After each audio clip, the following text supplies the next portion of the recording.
Kyle, I know Jimmy's the leading scorer on the team, but there's so many games where he's differential, trying to get others involved. What's it like, to be by his side tonight on a night where he has it going and he's kind of getting the ball and going and taking a scoring first mentality? It's fun. I mean, honestly, he won the game for us tonight. It's a team game, but his effort on both ends was spectacular. 45 points in a playoff game and a game two that we felt was a must win for us. That's big time basketball. That's a big time basketball player. One of the best 2A players in the game. Um, so you gotta tip your hat to what he did, and we found a way to win the game.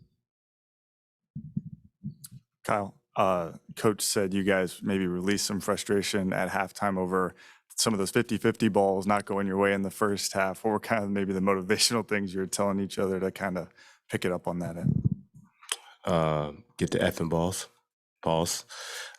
No, just get after it a little bit more. We had a couple, opportunities to get, stops and get loose balls, and we just didn't get them. We gave up some easy, relief points, but it wasn't nothing, no frustration. It was just a conversation like, yeah, we got to get those. Those have to be had.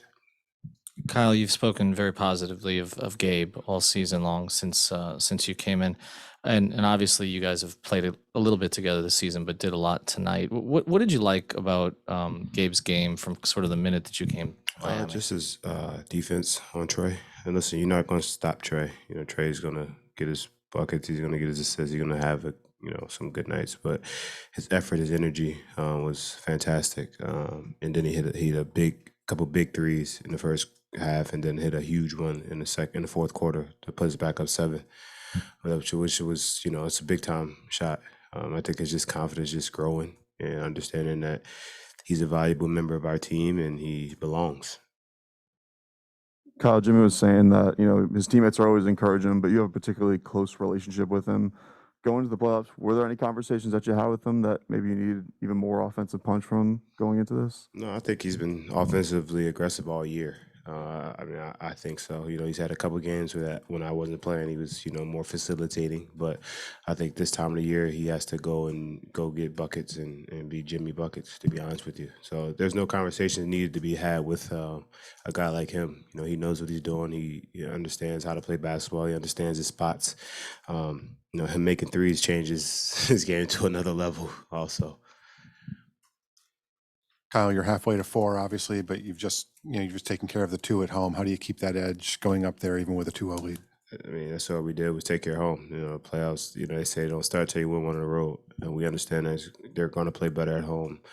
They're going to be more excited. They're going to be more energetic at home. But we just got to stay patient, stay poised, understand that, we know what we need to do, stick with the game plan, and, just go out there and do our job. And, try to win basketball games on the road. And we've done it pretty much all year.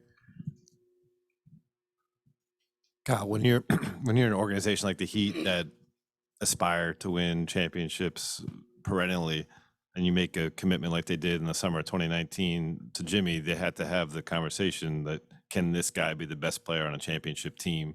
How do you think Jimmy's overall skill set, demeanor, everything he brings fits like kind of that role, being the guy who could be the best player on a championship team? I think it fits well. I think you have to have that that dark side, and the kind of that that demeanor that you need to push other people to be better. But you also got to have the talent and the work ethic to do it. Right? You can talk about it, but if you're not about it and you don't show it, it's a difference. And he shows it. He shows it when he plays. He shows it when he comes to work. He's always here. He's on time. He's ready to do his thing. He's ready to go out there and go to battle. And to have a guy like Jimmy, he can play defense. He can play offense. He hasn't got an opportunity to get to the championship yet, but that's the goal. His ultimate goal is to win the championship. And I think he will do whatever it takes and be whoever the type of player he needs to be to get that. Kyle, it's been kind of a running thing this year with Jimmy saying you guys are telling him to shoot more threes. Why do you think he has chosen, and it's been happening for a couple of weeks now, but why do you think he's shooting more threes now? It's time. we need that spacing. He's stepping his game up. He's still, kind of evolving. Showing a different side of the game. It's hard to game plan for a guy that can shoot threes, get to the basket, make take that dumbass hat off. You live in Miami, bro. It's kind of hard to game plan for a guy that wears short shorts and drinks big face coffee and can't score on me. So it's hard to game plan for that. All right, Kyle, thank you. Oh, thank you. Jim, what kind of shoes you got? Yo, he got on Uggs, people.